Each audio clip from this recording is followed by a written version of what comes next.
Oh, hi. Hey! I'm like, this is my second time doing the live and it's like going crazy. And I then I don't got to get my even. 12-year-old, my 14-year-old. I was like, boy, come and help me. How are you? Hi! It is so, Oh so, my God, you got the glasses memo. yes. I had to do this now at my age. I need it. So you look beautiful as You always. too. It's so good to see you. The kids have gotten big, I know. I know. I followed it, and when I see you, I say, "Oh my God, look how big they've gotten That's unbelievable. since Chuck E. Cheese days, and when we used to take them." Oh my gosh. Well, I am so glad, and I'm sure everybody else is. My show just educates and help people that are in the entertainment industry, so they'll know what struggles we have, and everything that we go through, so they can make sure that this is something that they might want to do. Okay.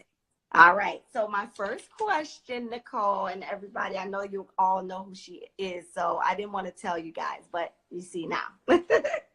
Okay. How did you know that you wanted to be an actor? Like, this is what I wanted to do.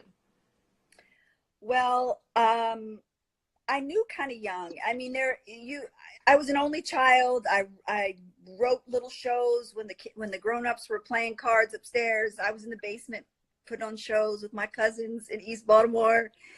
Okay. And and I always kind of knew I couldn't really sing, so I wasn't like Broadway musical bound, but I Right. loved the theater, and so I just knew it in my bones. And when it was time to apply for school, I applied to NYU because I really wanted to go to New York, and I got in early.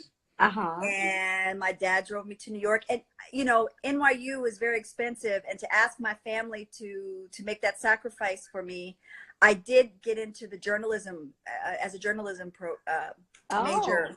Yeah, and then second semester I did switch. Hi, Regina. I did. Hi, Vanessa. Everybody's joining in. Vanessa will have some very informative things to say about the business, I'm sure, as well. Oh, good. Then that would be Um, awesome.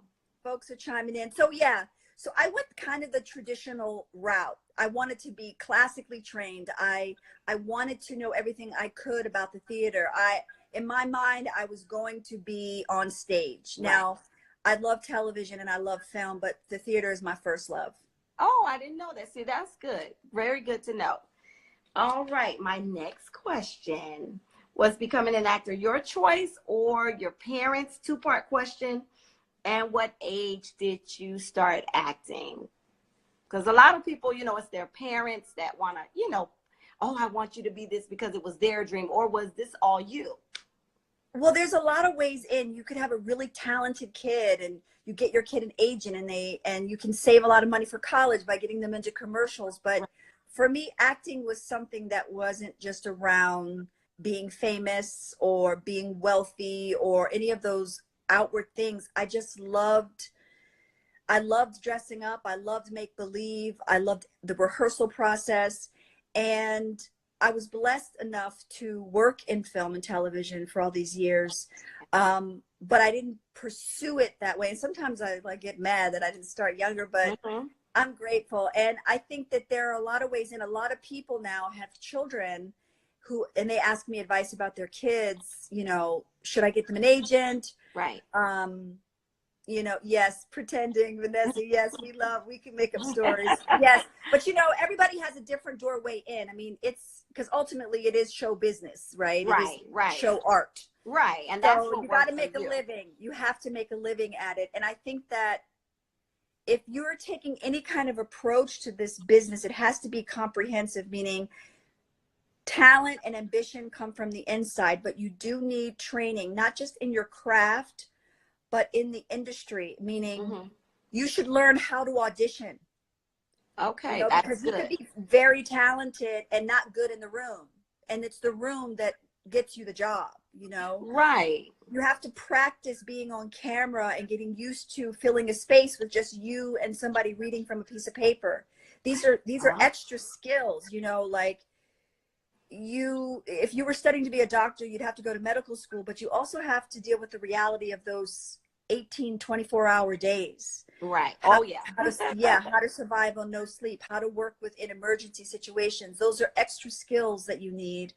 And it's the same in this business, that you need to come at it from all sides. Now, this is a new generation of the business. Yes. And I would encourage people, because of everything that everyone has access to in terms of your phones and your own little GoPros, Right. you know, and I did this naturally, but I would really encourage people to self-generate their work. You cannot wait for the industry to find you. Yes. If you're in Atlanta and you got 3 talented friends, you need to write your sitcom. Exactly. You need to shoot and produce your sitcom, and you need to create your own content. You know, and even in that process, you get so strong. Yeah.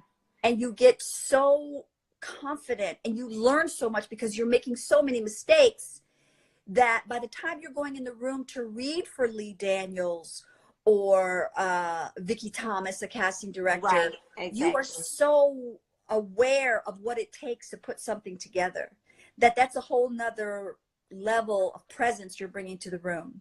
Oh, definitely. I love what you said when you said that you can be a great actor and you still don't tape well, and don't freeze up in the room. Like if I was an actor right now, and I still kind of do this with Boris, sometimes we have to practice. Hi, Kirsten. We have to practice putting ourselves on tape. Yeah. Right? Yeah. And you have to practice being in a room, because energy is coming at you. You have the board camera operator, you have the producer who's seen this scene 27 times just today. You're the last person of the day. And then you have your own nervousness, and all that work that you did at home is just being goes up in smoke, because you're not rehearsed in how to handle all the things that could come at you. Wow, I love that. This is very, very good information. How do you and your husband juggle being parents and you're so busy? Can you give some tips on, people that say, I want to be an actor, but you have experience. You're already on a show, and your husband, you guys constantly work, but you have 2 kids. So how do you juggle that? As a side note, also, we can maybe have Vanessa come in when it's question time. If I don't know, do you know how to do that? Add a third person? No. Okay, well, maybe we can try, because she's got lots of answers over here. Okay. So, in terms of parenting, I can't tell people how to raise their kids, because everybody's doing something else. Some people are trying to be actors and have a side job. I just happen to be in a relationship with somebody who wants the same exact thing in terms of our children. Can you see me? Hi, can you hear me? Yeah, I got you now. It froze up. I was saying that I'm in a relationship with somebody who wants the same exact things for our children. Right. Meaning, education is really paramount. Like, when we get an email or something about homework being missed or something, we're on it.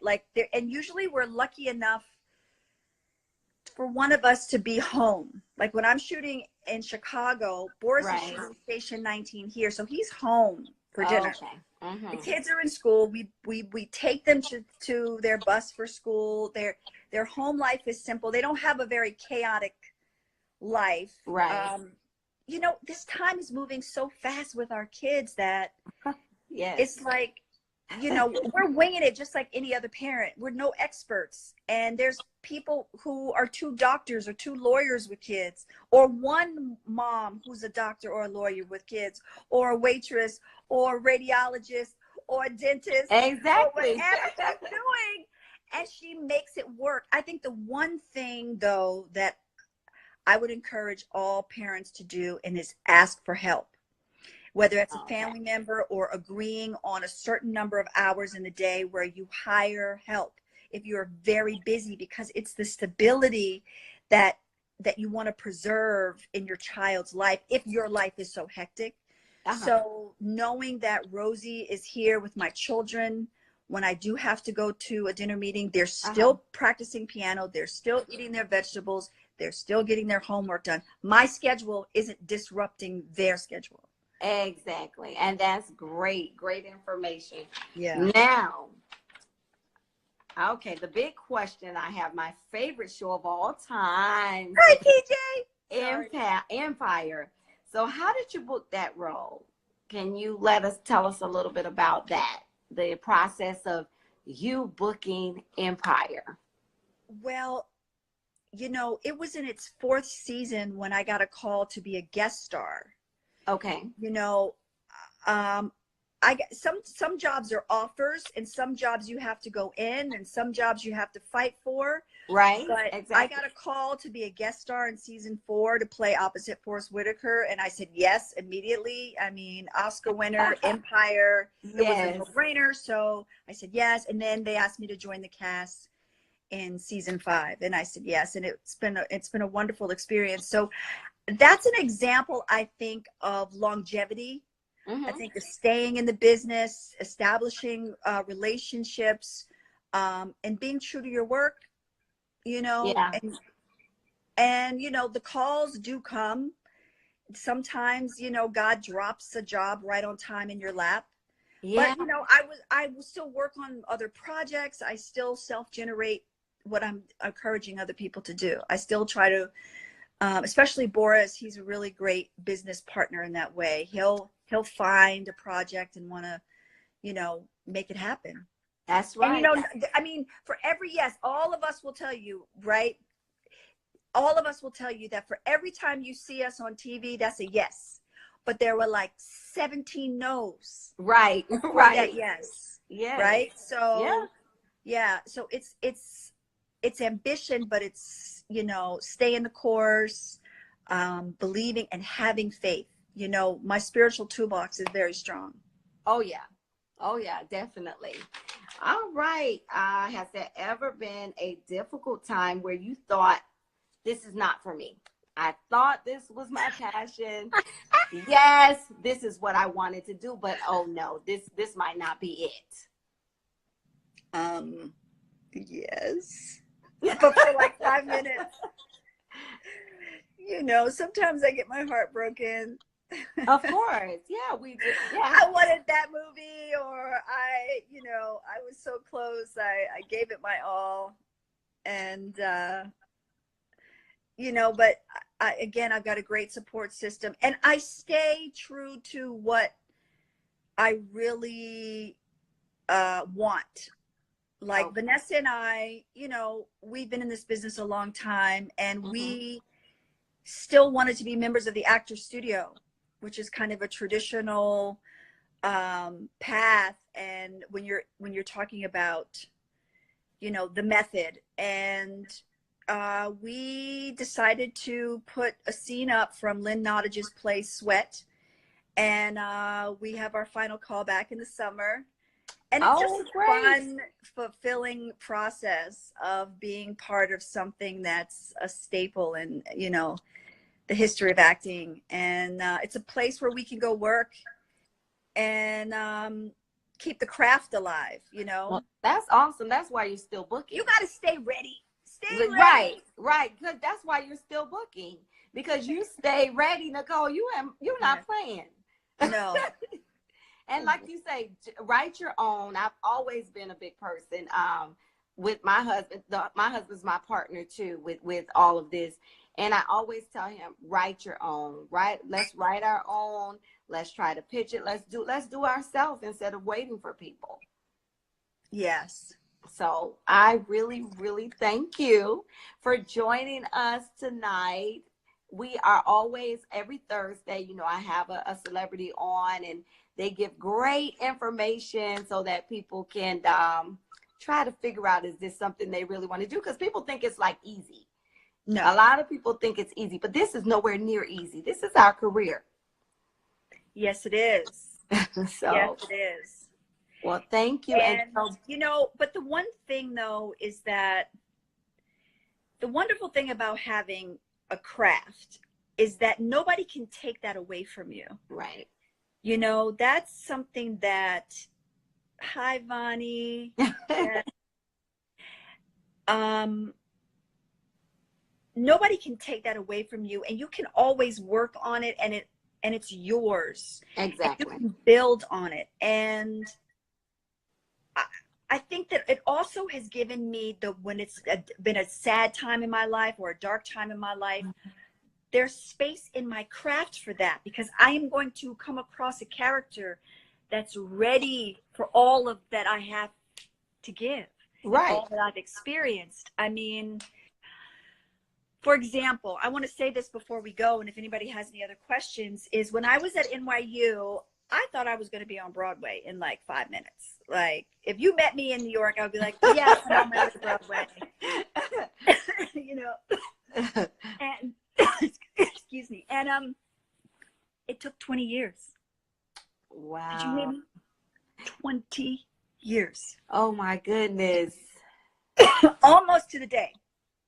20 years. Yes. But you did it. But I did it. And I wasn't, once I did it, 8 shows a week for 16 weeks. Wow. I couldn't have done that at 20, I don't think. I was ready at 40. Yeah. And I was opposite Blair Underwood and Daphne Rubin Vega and Wood Harris. I mean, it was a phenomenal cast of Streetcar Named Desire. It was a phenomenal role. I was ready. I was strong, and I had all of this life. Yeah. All of my ups and downs. It became a treasure trove. And Wow. that's why on the journey of getting, stay in the remembering of having. Oh, that's good. Because all of that, all the stuff you go through with your kids and your partner and your life and your money and your family and that's all, when you're an actor, when you're an artist, that's your currency, and it has value. And you can write that story, you can shoot that story, you can tell that story, and it will touch people. It looks like it's about, keeping my eyebrows done. Right. But it's really not. It's about what's in here. Right. And that's what, when we're moved by a film or we're moved by a piece of art or theater, it's because those people gave something that of themselves. Yeah. That's authentic. Yeah. Definitely. Oh my goodness. You have done such an amazing job. We appreciate everything that you have said. Thanks for having me. So much information. No, you know that. Anytime. Thank you for wanting to do this and wanting to talk and share. I really appreciate you, Nicole. I always have. You've always been so amazing. Thank you. So